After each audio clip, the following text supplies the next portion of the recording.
Mike here, and I'm ready for Mike with Thursday night. This is episode 4. I want to welcome everybody that is here and who will be listening after the fact.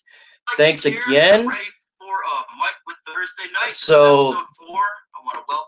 We're gonna have a great episode tonight. So, I want to thank again everyone that's coming in to listen. Congratulations to myself. I got up to 50 subs. I'm at 55. That's a lot more than what I initially thought I would have. Now it's time to get up to 100. So hopefully we can do that here soon. I have a good one again. Before I get into all that, I'll be talking about other YouTubers and their perspective going in the future when it comes to other individuals. I'll try to get some more people on. I don't know if it'll be on a Thursday or Tuesday night, but whatever time works for them, I think that's more important.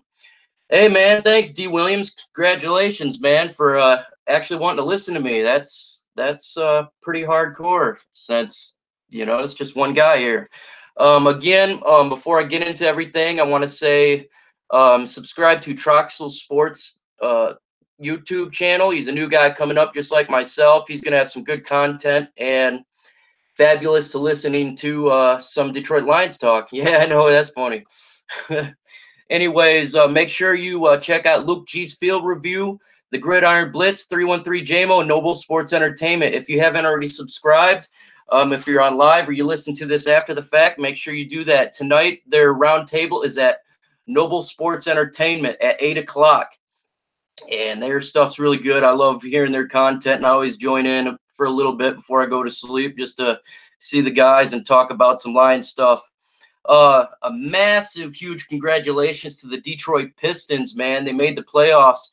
That's freaking awesome. It's been a while. I think it's been since 2016, and they made it. They finally made it in the postseason, and hopefully the boys can go a little further than just one playoff game. Before I get into Lions talk, do a little bit of info around the NFL. Looks like Ryan Watson, he finished his Air Force duty. He started, I think, in 2017. He did his 2 years in the Air Force. Looks like the Atlanta Falcons are going to assign him at least to try out to make the team. So that's awesome, man. You serve your country with the Air Force, and now you can pursue your dream of joining the NFL team. Wish him nothing but the best there. Colts bring in Josh Jacobs for a visit. That makes complete sense. That team needs a running back, and he's definitely a back they will probably pursue in the draft. I would not hesitate to believe they don't take one early, whether it be in the first, the second round in the draft. They have a pretty good offense, and if they can get an elite running back or a really good running back, that's definitely will make their team better. Looks like the Ravens extended Marshall Yando for a year. The guy's been with the team the whole time with the Ravens, and this is just a one-year extension. He's 34 years old, so it looks like he started with the Ravens. He's going to retire there, so that's good for him. Patriots are meeting with additions to the receiving core. That obviously makes perfect sense. The receiving core is not really that good. They got, I think, Chris Hogan and a few other guys, and they lost Gronkowski, so I believe they're definitely going to go offense in the draft, whether it be wide receiver and tight end. Both could be very early. They could be taking one in the first round. I would not be shocked at all if they did that. Ty Montgomery visited the Dolphins in addition to the Jets. Well, I don't even know if that dude's going to make a squad, but he's definitely probably not going to be with the Pack this year. Jeffrey Simmons is visiting with the Dolphins and the Cardinals. You'll know him as he got injured with his ACL tear. He's a defensive tackle. He's doing well, and then he ripped up his ACL. Ardarius Stewart arrested in Alabama for carrying a gun without a permit. Or a genius move. The guy's a free agent, and he's probably going to be a free agent for the rest of his career after that. Real smart move. Lyle Collins recovering from shoulder surgery. I don't know if you guys remember him. He was the guy with the pot mask in the draft, and his stock fell. I think he got drafted in the seventh round. He's supposed to be a first-round pick, but he tore his I think it was his shoulder. And that's some hardcore stuff because I've had 2 surgeries on my shoulder. One initially that it took a year to recover. That was when I ripped all my ligaments and tendons, and it took a year to recover. So that'll be something to look for if you're looking at NFC teams that potentially hurt them a little bit. Lyle Collins, a good right tackle, really good. And if he's not able to start for that team, come week 1, or it takes him half the year, they potentially could lose more games this year. And if you're looking at wild card spots and all stuff like that, that'll be interesting to kind of keep an eye on. Now with the roundup in the NFL, let's see what's going on new in the black and blue. With the Bears, they're definitely not set at that kicker position. They're doing tryouts. I'm going to assume they're probably going to draft one in this draft, whether it be like the 6th, 7th round or something like that. But I love those Chicago Bears kickers. They're nothing but doinks, and that makes me really happy. You know, they seem to always have poison at that position, and the worse they are, the happier I am. So that's good. So now let's go on to the Minnesota Vikings. They signed 5 more AAF players. Damn, they're definitely wanting to find every talent under the rock. So they're going for the AAF, and which I think is awesome. I think the idea of bringing guys that truly want to make it squad and the ability to, you know, they're doing it for the love of the game, obviously money as well, but, you know, their career is on the line and they're doing whatever they can to get there. Yeah, absolutely. Hey, welcome, Gridiron Blitz. It's definitely hard, man. Every single one that I get, I'm happy about, whether it be 1 through 55. I'm happy as hell. Just any individual wants to listen to me talk Lions football. I talk about Luke G, talk behind the scenes, how I just will talk Lions football with my 7-year-old kid, man. She's like, Dad, I know you like the Lions, but enough with that, man. So I'll talk to anyone. I'll talk to Spider-Man behind me. And it's a grind. It's definitely a grind, but I love doing it. I love Detroit Lions football. You know, I bleed Honolulu blue and silver, man. And, you know, getting to know you guys and BSing about the game is freaking fantastic. So I'll take whatever I can get. And but back with the Minnesota, you know, I love the idea of these guys joining the squad. And this also brings to the fact of having an underleague like an AAF, but that is important to the NFL because then talent and scouts can see individuals that they may never have heard of, see how well they do. And so that's why I'm hoping the XFL actually does well in 2020. I think, you know, it'd be great to have another league there, not just for us to watch and enjoy the game, but specifically for talent and people to come out of nowhere and make the squad. That's my kid yelling. So you're going to hear Junior probably yell a little bit more. That's okay. So again, hopefully the XFL works out well and more individuals can make squads in that sense. Then it comes with the Green Bay Packers.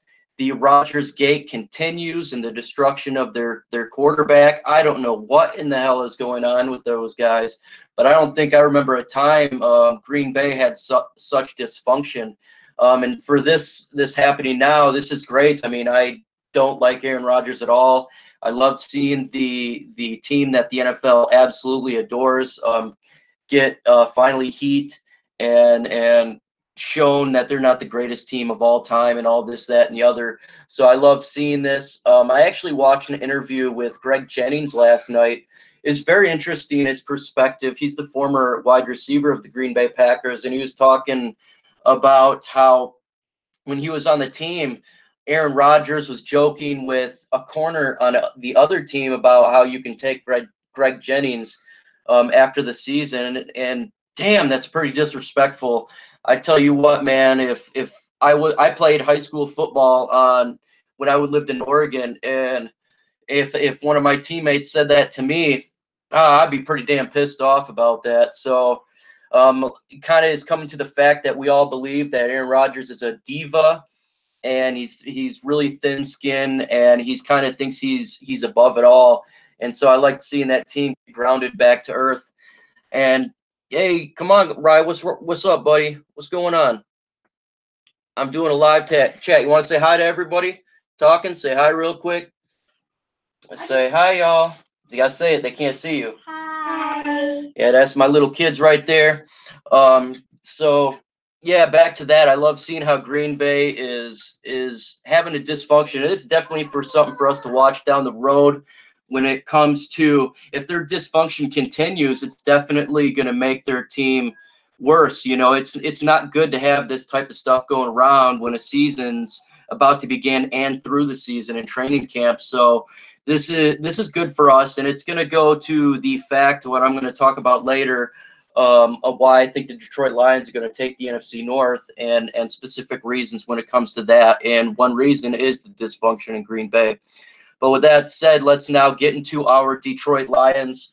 And I'm going to get into this segment about the rankings of the NFC North and how I believe this kind of play out throughout the season. And when it comes to the gutter, the basement, I believe the Packers are definitely going to take fourth place simply for the fact that dysfunction that's taking place. It is not good for a franchise.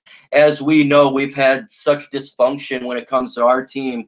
We know what it does to a team, what it does to players, what it does to coaches. They're focusing on other things instead of simply improving the game of football.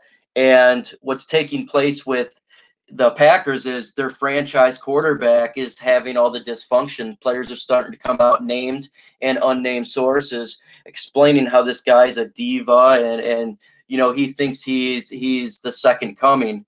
And I love it. I love seeing this happen. It's making the Packers worse. And also another reason is simply for the fact is Aaron Rodgers is aging. He's 37 years old, and over the past seasons he's been injured a lot.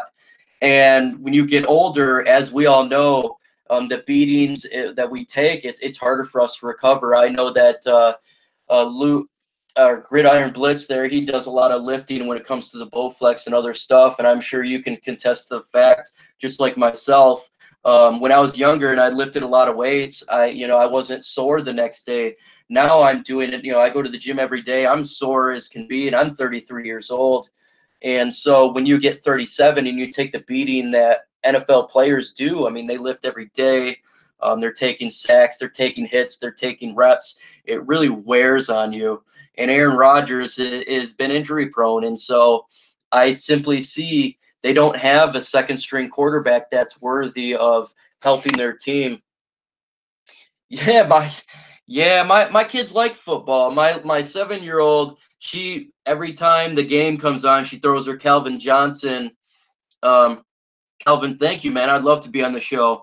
My daughter, man, she throws her Calvin Johnson jersey on, and she's like, "Let's go Lions, man." She's more like me. My 7-year-old, she loves football. Just don't want to hear me talk about it all the time. My 13-year-old, she's less into that stuff. She's more of a cheerleader. She's been cheerleading for middle school for 2 years now. So we love the game around here. On Sundays, man, we take beer. We get free hot wings. I supply it all. Get the TV out, and we talk football. I have people I've never even met will come over. What up, though, Troxel? Man, we got to get together here soon and talk some football again. Whenever you want, man. I know your schedule's a little different from mine, so we'll get together, man, and we'll talk some Detroit Lions football. And thank you for joining, man. And absolutely, this guy, he loves his sports. I went through his Twitter feed, and the man is a sports fanatic. Absolutely love reading his content, and his intro video is fantastic. Just straight epic. Inspired me to change mine up. So make sure you subscribe to that guy and get on his content.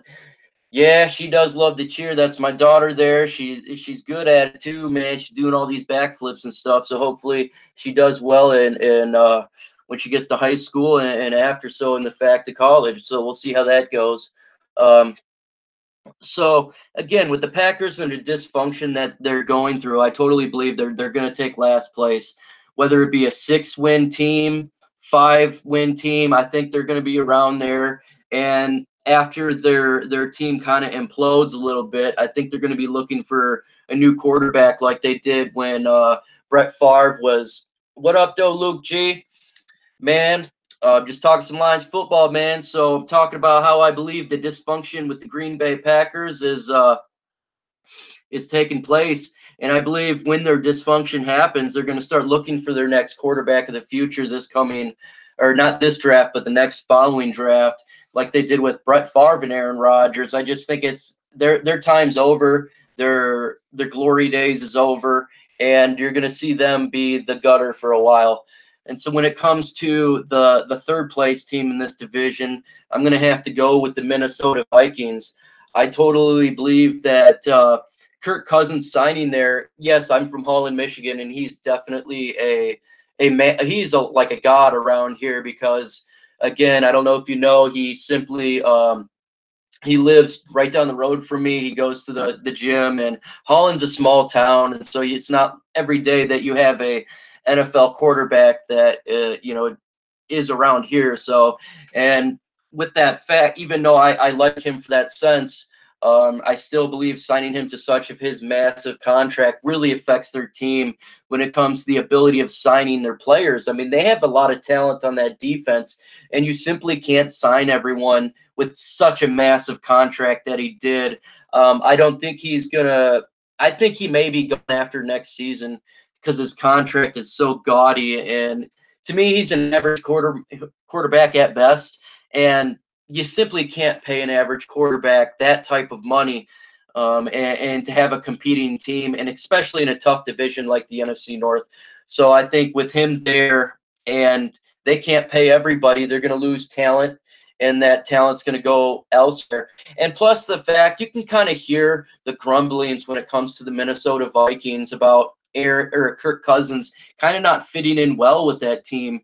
And again, it goes with the Packers' dysfunction, with the fact that when you have that going on, it doesn't bear well with a team.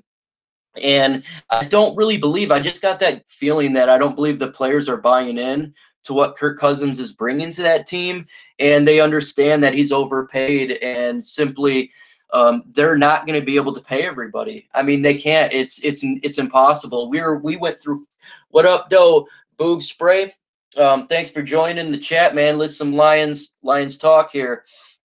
And they simply can't pay everybody. Just like we had our cap hell when we had Ndamukong Suh, Calvin Johnson, and of course Matthew Stafford.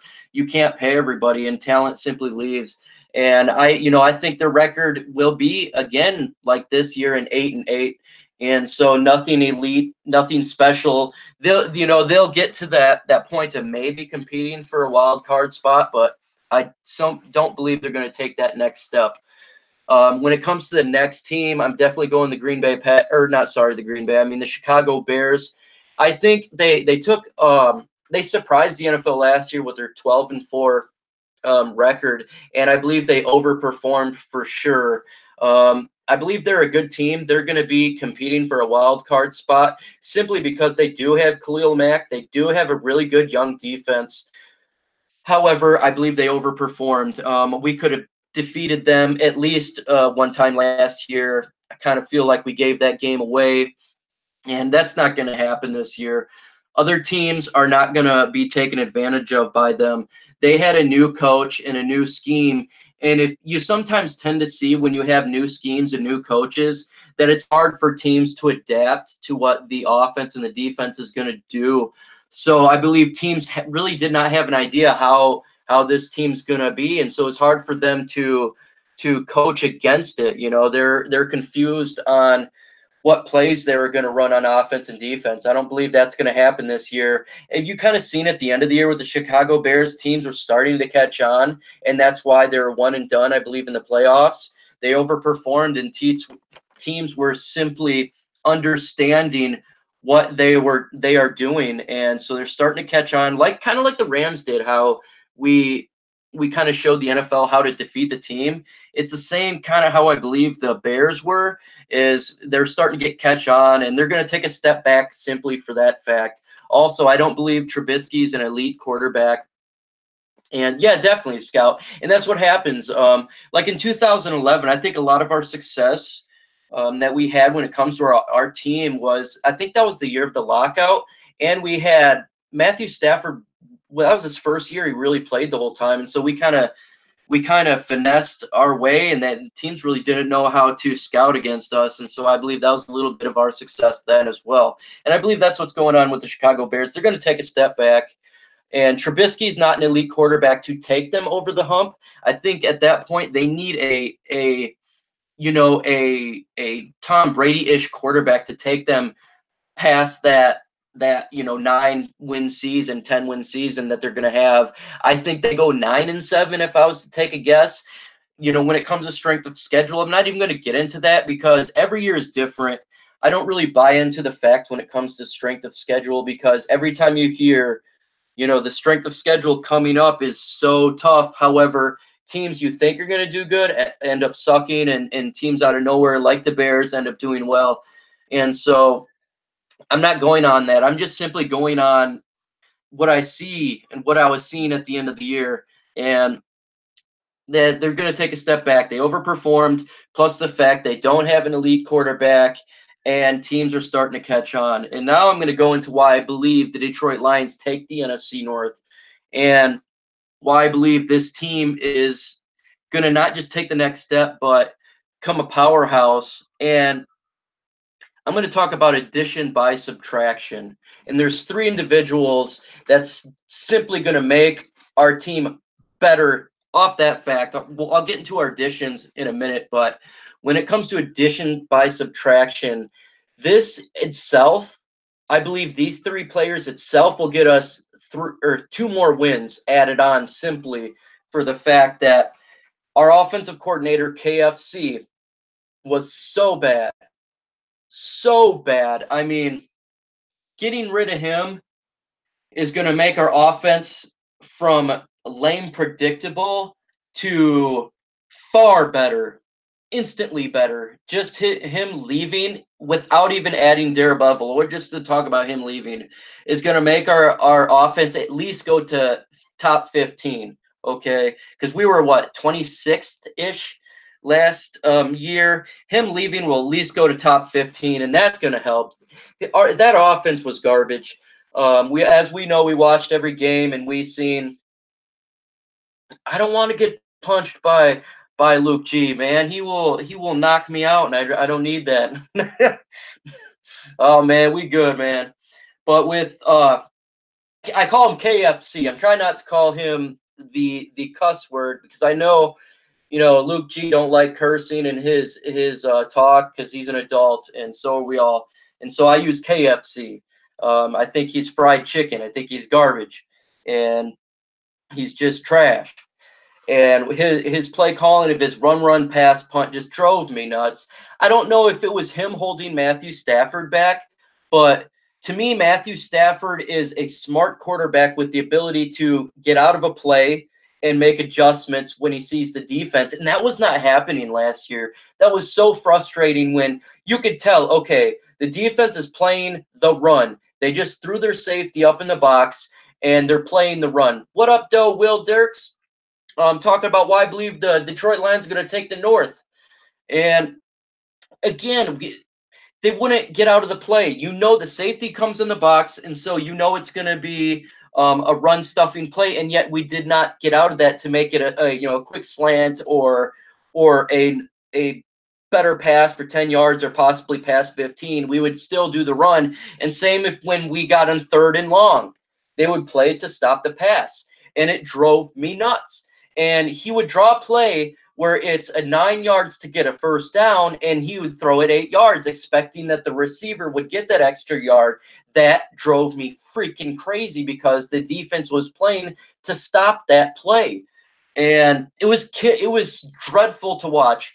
And that also hurt our defense so bad, and it wore our defense out. And so by losing KFC, we're instantly going to get better.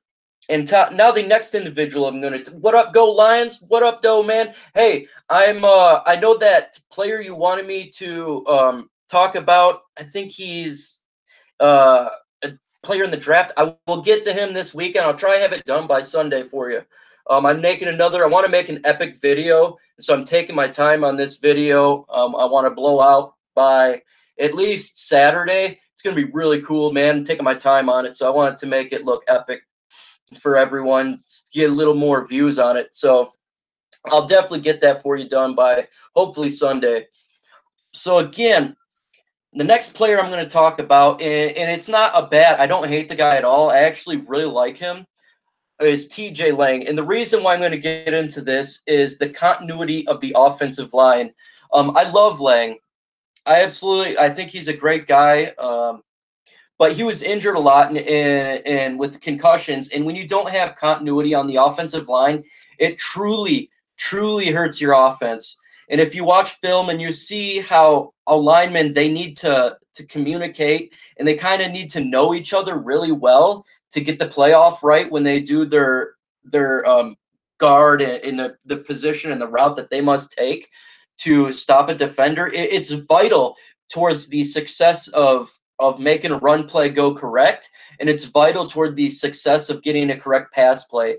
And it's huge. It's a lot bigger than what people think. And with him in and out of the lineup, I really truly believe it hurt us, and that hurt our run game for actually the past couple years, and it definitely hurt us this year. And I think with the new player that I will talk about a little bit later, um, will help our team, and that is Crosby. I think he has a real good chance to surprise a lot of people. I liked him last year. I think we got him in the 5th round, and Crosby was to me, he was an underrated player last year. I actually had him in my mock draft when I was talking, and I thought, man, he would be a good pickup. And we got him for a right tackle. Eventually, I believe he is Wagner's replacement, but I believe we can actually put him in the lineup this year to learn and play against teams now, to learn the position and learn how defenses run their plays in the NFL. He actually played well last year when he was in and out of the lineup. He played really well, and that was as a rookie. And now he gets a full off season to learn the position and understand the philosophies that's going to take place. And so I believe the continuity will be much better this year, unless we get an undisclosed injury. Let's pray that doesn't happen. But I truly believe with Crosby in there, our offensive line continuity is going to be much better. Thus, our run game will be much better, and our pass protection will be much better. When it comes to the run game, it's vital towards what Darrell Bevell is going to bring to our offense. His philosophy is run it down your throat, play action pass, and we're going to just punch you. And the reason that this is so vital towards the success is it's very simple, and it's reason why I believe some NFL teams are successful when it comes into the regular season, but they're not successful when it comes to the postseason, because you need to have a team with the ability to win in December. And the way to win in December is to not always throw the ball. Yeah, absolutely. Knocked on wood right there. No injuries like we had with Decker, and hopefully nothing to Stafford. But when it comes to running the football, it wears a defense down, and that's why I believe taking the tight end in the first round is vital to our success, because it's the ability to run down people's throats with these long extended drives, these 7-minute drives, these 8-minute drives, these 15 play or drives. This is this type of stuff that wins you football games. Yes, I understand it's not sexy. It's not something you're going to see on Sports Center.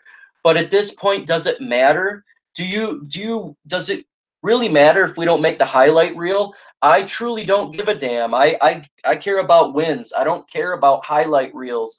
I want to see Kerryon Johnson just pound the hell out of teams. I want to see Zach Zenner pound the hell out of teams. I want to see CJ Anderson do that as well. This is the success of our offense. And when you pound a team, it plays mental games with the defense. It plays mental games with the offense, because the defense is like, I can't take this anymore. I'm just getting hit. I'm exhausted. I've been on the field for 8 minutes, 9 minutes, 10 minutes. Wear them down. And so it plays with their head. They don't want to get hit anymore. I mean, as a human being, do you constantly want to get hit? No, it hurts, and it hurts them.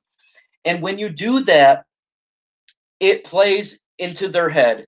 And when the fourth quarter comes, when it is time to win a football game, that's when we're doing 5-yard chunks, 6-yard chunks, 5-yard chunks, 6-yard, 7-yard, 5-yard, and you win the game. That's how you do it. Matthew Stafford does not have to do a Matthew Stafford comeback. Yes, the best time of my life was watching Matthew Stafford jump over the 1-yard line and defeat the Cowboys. But what's better than that, what's far better than that in my view, is sitting back and watching victory formation. I love that far more than watching a comeback because I'm relaxed, I'm happy, and I know our team is sound. And then when it comes to the team's offense, when an offense team say like a Drew Brees, a Tom Brady, they cannot get on the field because of this. We stop the powerhouse quarterbacks like Drew Brees, like Aaron Rodgers, like Tom Brady, like Patrick Mahomes. That is what we got to do because we're going to face these quarterbacks. We're going to face them, and the way to stop their eliteness is to take time off their offense. And it plays with them also. They're thinking in their heads, we have to make a big play because we're not on the field long enough. So if I have to make a big play as a quarterback, they're going to throw the ball erratically. And guess what? That's what our strong secondary is going to pick them off. Coleman's going to pick them off. Darius Slay is going to do a finger wag swag. We're going to be happy as hell seeing Walker get an interception. We're going to see happy as hell Diggs just doing his epic dance when he gets a pick or when he does a fumble recovery. And so this is what it brings. And another individual who makes our team instantly better by his subtraction is the one and only, the player I dislike the most on the team, Nevin Lawson. Oh my God, man. I don't know how that guy was playing so long for our defense. I wish him nothing the best as a human being, but I am happier than all hell from him getting released. And he was the worst corner I think personally I may have ever seen when it comes to the Detroit Lions. He's the worst cornerback I think I've ever seen. The guy got beat every play. He couldn't pick an interception for the life of him. I don't know why he was even ability to make the team. What up, Doe 313 JMO? Oh, I couldn't stand Lawson, man. And when Mike Ford, I remember when they trotted out Mike Ford, this undrafted rookie. I was so happy because it wasn't Nevin Lawson. I didn't care how bad the rookie was. He could have been the worst player of all time. And with the ability, yeah, hashtag Never Lawson. You know what? After this feed, I'm gonna do hashtag Never Lawson on Twitter, man. And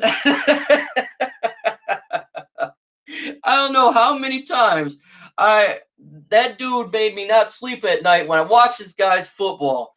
I mean, he was terrible. And when Mike Ford came out, I was so happy. You know, people was cheering when Matthew Stafford got taken off for off the first string quarterback. That frustrated the hell out of me. I wanted people to cheer out when they took Nevin Lawson out for Mike Ford. Mike Ford wasn't even that great, but he performed far better than Lawson. And you notice by the end of the year, our defense was getting much stronger simply for the fact that he was gone.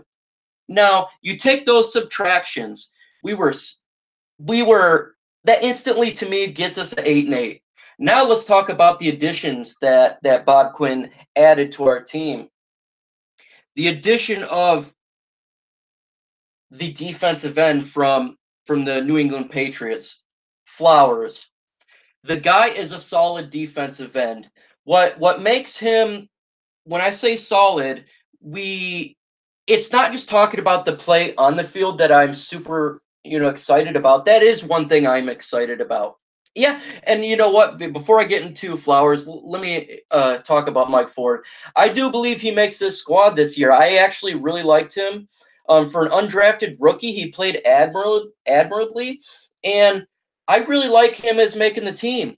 And so I wish that guy nothing the best. Again, he's an undrafted rookie, and to me, I love seeing that. I love seeing these guys that have no shot out of nowhere. They come in and they're doing everything they possibly can to make a name for themselves, and that's awesome. That's why I like the preseason. A lot of people don't, and I think that's just so awesome for these guys to come out of nowhere. And I believe in Mike Ford. I think he has the ability to contribute to our team, and hopefully he makes the 53-man roster and we see him on Sundays. Now I'll get back to Flowers. I don't believe it's the money we simply just paid for his talent on the field. It's also, I believe, the talent that we paid off the field. And when I talk about off the field, I'm talking about his way of training, his way of understanding how to bring a championship mentality to the Detroit Lions.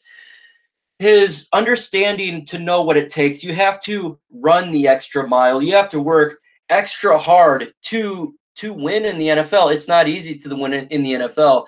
And his ability to take these young guys that are be joining the team this last year, as all they know last year is the Patriot way, the Bob Quinn way, the Matt Patricia way. With him, he can now bring the new guys in from last year and the guys coming in this draft, and he can teach them the way to win in the NFL. Yes, running sprints sucks when everyone else is not, but guess what? When it comes to being tired in fourth quarter of the game, you're going to run harder than the other team because you work so damn hard in training camp that you're going to have that ability to go the extra mile. And he's going to help teach those defensive players that he's going to still build with Deshaun Hand. He's going to still build with the defensive players that are coming into this draft. And that's something I believe with his talent, plus that is what we need. We didn't need to get the best player, in free agency just because of a name. We need to get the best player to fit our scheme and our way of running football. And to me, that is definitely Flowers. He brought that, and his addition is going to make our defense far better in many different ways. Also, when it comes to Coleman, again, he come from the Patriot tree. He's going to help solidify that cornerback position that we lost with Lawson, the guy I dislike a lot. But he understands, again, simply how to play hardcore when it comes to the secondary and a cornerback position. He is versatile. He can play the number 3 position if we need him to play that. He can play the number 2 position if we need that from him. If they want to do a mixed play, he has that ability. And not only that, he was the number 1 corner when it comes to the 3rd position. So he's very talented. So he's bringing that mentality. He's bringing that talent. And instantly, our secondary is better for that. We're bringing in these young talent of Diggs and Walker. We had Quinn. He was great as a safety. I love Quinn. I love him so much that I think he should be enshrined into the Detroit Lions Hall of Fame just with the other players. I think he was such a good player on and off the field. He's a fantastic individual to be that was on our team, but I definitely believe he was starting to get older and his age was starting to show out, and maybe he wasn't believing a lot into the Matt Patricia way. But I think, with him being older, it's hard also for individuals when you're older to want to learn new schemes. And I wish him nothing the best. I hope they enshrine him. I love it, man. And so our defense is going to get so much better with this philosophy. We lost Golden Tate, and that does suck. I really like Golden Tate. I think he was a fantastic individual on our offense, but we got Amendola, who he brings that mentality. I definitely rate him less than Golden Tate. However, I don't think we need him exactly to be Golden Tate. I think we just need him to be an individual that can get us a 3rd down. He doesn't need to be a giant playmaker. I think he just needs to be his role. I think we're going to pick up tight end in this draft that is going to take that spot, that Golden Tate spot, that playmaking spot. And I think if we get TJ Hockenson, he definitely fills that void. With Jesse James having the upgrade in our tight end position is going to immensely affect our offense in positive ways. We're going to, again, have the ability to run the football and do trick plays. And so those things alone right there, to me, gets me to the fact that we're going to win the NFC North. What I believe our number will be when it comes to wins, I'm going to go with around 11 wins. I think we're going to make that big of a jump from the position we were at, simply with the additions by subtractions and the additions. We have a lot of depth on our team. I think Bob Quinn has done such a good job when it comes to drafting. The guy doesn't get enough credit. For many years, we've complained about how, our draft wasn't so solid, especially with Matt Millen. His drafting was terrible. Mayhew was a little better, but his draft was not bad. Oh, I'd love a 13-3. Boy, I tell you what, we go 13-3. I'm not only am I drinking the Kool-Aid, I'm putting it in an IV, and I'm having to go down my blood at 13-3. Shit, I'll buy you all a thing of beer and hot wings. We go 13-3. That would be fantastic. Shoot, man, that'd be the greatest thing ever. But I think when it comes to Bob Quinn, he's an underrated general manager. He's so underrated because he picks up talent in all the rounds, not just the first round. I know that everyone talks about the first round pick as the most vital pick when it comes to the NFL draft, and everyone watches the first round. I don't know about you guys, but I'm a diehard fan. I'm watching the second, third, fourth, fifth, and sixth, seventh round. I'm watching the whole damn thing. I don't leave my house. Every year I watch the whole rounds because every pick is vital to me as a Detroit Lions fan, not just the first pick. And Bob Quinn has done such a fantastic job when it comes to his draft picks. I think the only one that hasn't really been successful is Teez Tabor, and I think he has a chance to at least compete at the safety position. And, we'll see how that goes. However, he's done so well when it comes to Crosby. I believe he was a fantastic pickup. I think he'll be a fantastic right guard for us this year and potentially Wagner's replacement at right tackle. Thus, we won't have to pay big money when it comes to the right tackle position, because I think this may possibly be Wagner's last year with the Lions for his contract-wise, and I think Crosby can eventually take him at the right tackle position. And so his drafting is great. And when it comes to Galladay, we all love Galladay. Galladay was a pick that everybody kind of shook their head and said, this guy doesn't know what he's doing. And now look, the guy is damn near a Pro Bowl wide receiver. He's Megatron light with the fact that he catches everything. He takes a beating and he get right back up. He's a stud. He's a number one. And for getting him, I believe it was the third round, if I'm not correct, is a steal and a half. And damn, that was a good draft. And we're going to keep him cheap too on our team for a while until he gets re-upped in a couple of years. And when it comes to, we picked up that fullback. Unfortunately, last year he got injured, but this guy is a beast of a fullback. Hopefully he can recover from his injury and be starter for us. And that was, I believe, a 7th round pick. I mean, just insane. And when you look at the quarterbacks he drafted, they actually are on other teams. When got Rudock, he played well for us for a little bit, and I think last year is when he fell off, or the year prior. But he actually was a pretty good second stringer. I remember watching him preseason and said, damn, I thought this guy was terrible at Michigan, but he's doing well, when it comes to our draft. And we drafted that other quarterback. I forget his name. His mom was by Felicia, and I liked him coming out of college as well. I didn't think he was the greatest quarterback, but I believe he's a sixth round pick, and he's still on an NFL roster. And so, I mean, he's been drafting so good, and he's drafting for depth. And again, that's how you win in the NFL. It's not just your blue chip players that make your team good. It's your depth, because you're going to have injury. My biggest fear is if we have injury to Matthew Stafford. Currently, we do not. Yeah, Brad Kite, correct. Yeah, thank you, Go Lions. Brad Kite, I liked him coming out of college, not just because his mom was by Felicia, but I thought he's a really good quarterback. I remember watching Gruden's camp, and he was very intellectual, and he understand the game very well, and he was just a good guy. And so when it comes to winning, you must have depth, because injuries happen to every team. And if you don't have depth, that's when you fail.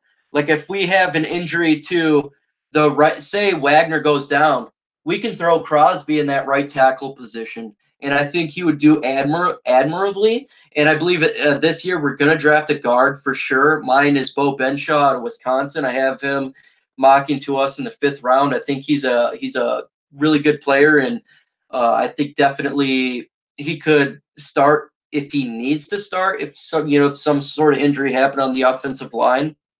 And so depth is vital, and Bob Quinn's done that. And another thing that he's done very successful when it comes to our Detroit Lions is the cap situation. We signed a lot of good players. We have individuals under contract. He's doing the philosophy of the Patriots where you get rid of an individual a year before they kind of fall off the cliff. When you look at our favorite wide receiver that we got, Golden Tate, he traded him for a third-round pick. It hurt us last year, yes, but he's 31 years old. It was a good trade in a sense. We got value for him, and we also did not have to pay a big contract that he got for the New York Giants. And so the cap situation is something underrated, and I'm going to make a video about that. I know it's a boring subject when it comes to economics, but economics is how you succeed. Now, I went to school for business, and my specialty was economics. That's why my name is Micro Mike. When it comes to microeconomics and macroeconomics, and to succeed as a business and a franchise, you must be solid when it comes to your finances. And if you're solid when it comes to your finances, that's another reason why you succeed. Now, if you're terrible with it, if you blow money like the Washington Redskins, or if you blow money like an Oakland Raiders, yes, it's great that you got all these giant players, but you're unable to get other individuals that fit your team. So when an injury happens, you're screwed. You know, you can't pay everyone. And Bob Quinn is really done well when it comes to economics, and I'll try to do a video about breakdown of it. It won't be too long, simply for the fact that it is a boring subject and not a lot of people want to hear about finances and stuff like that. But that is vital to the success. When it comes to the quarterback position for our second string, I don't believe our second string is on our roster right now. I believe that we're probably going to draft Tyree Jackson is the guy I got for us in the 5th round. And I like him because he's a Matthew Stafford-ish, and we definitely need a backup quarterback. Matthew Stafford's an Iron Man, but all it takes is one injury, and our team is in a lot of pain. And we don't need a stud quarterback for the simply fact we're going to be a running first team, but we do need an individual that can replicate Matthew Stafford. And I believe Tyree Jackson, if we can get him in, later in the 5th round, if we trade up from the 6th in the scenario I have in my mock draft, that would be a good individual to pick up. He has the big arm like Matthew Stafford. He can throw it 70, 75 yards. He's athletic enough. He's taller than hell. I think he's 6'7". He has the ability to do those plays where you have the ability to run pitch plays, the ability to run as a quarterback and pitch it. And not last year, but if you notice Matthew Stafford throughout the years we've seen, he's actually a pretty good running quarterback. He has the ability to kind of get out of the pocket and get that magic Matthew Stafford first down. And Tyree Jackson has that ability. Obviously, he has flaws because he's a quarterback that would be, in the 5th round. However, that is something he can learn throughout training camp, and we develop through the team for him to be our second string. And if he ends up being really good, he could be the successor to Matthew Stafford years down the line. So I believe that's something we'll see in the draft, and that'll also help our team out. What's up, man? Lee Bender, what's going on? Thank you for joining the Lions Talk. I'm getting close to my end. I got about 12 minutes to go. If you want to hear what I've been talking about, you can always restart it later and listen to it later about that. So right now I got about 10, 12 minutes to go. I got a couple of emails that individuals wanted to talk about, so I'll get into my mailbag this year, or this session here. And one of the question is, Mike, who could make a jump this year? Okay, so I talked about a little bit earlier, and I believe the individual that's kind of come out of nowhere and you believe is going to take a jump is Crosby. I think that pick was a fantastic pick that we got. I think he has the ability to play right guard, right tackle. I believe he will be the individual that successes TJ Lang. You will see the continuity he brings to the offensive line alone. Our offensive line will be top 10 for this fact. I think he's going to be a great addition to us. We got him, I think, in the 5th round last year, so he's going to play really well for our team. He solidifies that offensive line, and we get continuity. And he will be the successor to Wagner, in my personal view. So, to me, he's the breakout player for this year. So, kind of keep an eye on him. When I go to training camp, I'll try my absolute best. Yeah, it is. You're right. When it comes to that goal lines, you're right. And again, to me, he'd be a good second stringer and to develop. Maybe we find someone else, but that's just my view. But back to Crosby, I think he has the ability to play right guard now, right guard for us now. He'll be a solid right guard. Not saying he's going to be no Pro Bowl or anything, but with his addition, the continuity of the offensive line will make a running game and passing game far better than what it is. And again, I think he'll be the successor to Rick Wagner, in which we'll have a less bigger contract on our team, and we'll have the ability to sign more players in the coming years. So that's my breakout player. Another question is, Mike, what player could be off this team that played last year? This individual to me is Theo Riddick. I think he's definitely done for the Detroit Lions at this time. I think he's run his course. He doesn't fit the scheme that's going to be playing. We're going to be a more punch you in the mouth players for our team. I think Kerryon Johnson already fills that role of Theo Riddick. I like Greer if available in the later rounds. Yeah, again, man, I like that too. I like the idea of if Bob Quinn thinks that this individual fits our scheme when it comes to versatility. I think when it comes to Greer, it's about all versatility. Then he will do that. I think definitely versatile players got to look at. So when it comes to Greer and other players, look at versatility, because that's what Bob Quinn's track record is versatility. And so look for that for sure. But when it comes to Theo Riddick, I believe he's going to be off the team. He doesn't fit our scheme. He's aging. His contract is higher from what he's worth, and he doesn't fit our team anymore. He plays too much with the blue suede shoes, trying to do some dance stuff. We don't do that anymore. Darrell Bevell offense is more north and south, punch you in the mouth, and he doesn't do that. He's not north and south. He's not good finding the hole. I believe he'll be off our team now, also for some cap space. And if he does go, again, hopefully we draft.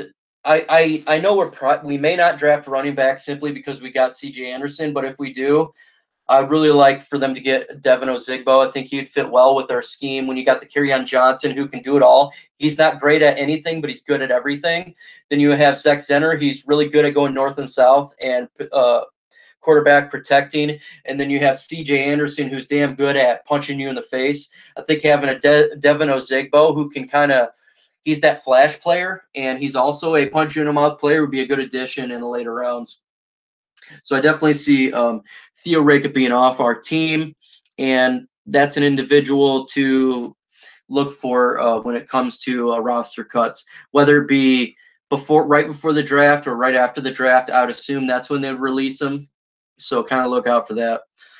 Mike, would you trade Marvin Jones? No, I would not trade Marvin Jones. I understand people's dislike with him, but I just don't see a viable player to fill his spot. Galladay and Marvin Jones, and then having Amendola is a good 1, 2, 3. And I think if we lost Marvin Jones, we'll lose that ability that Marvin brings to us. His turnaround kind of catch freak plays like a Galladay. His ability to get past defenders and make the big play. I think that's definitely vital towards the Darrell Bevell offense, because Darrell Bevell, you got to understand, he does a lot of running and he does a lot of play action passes.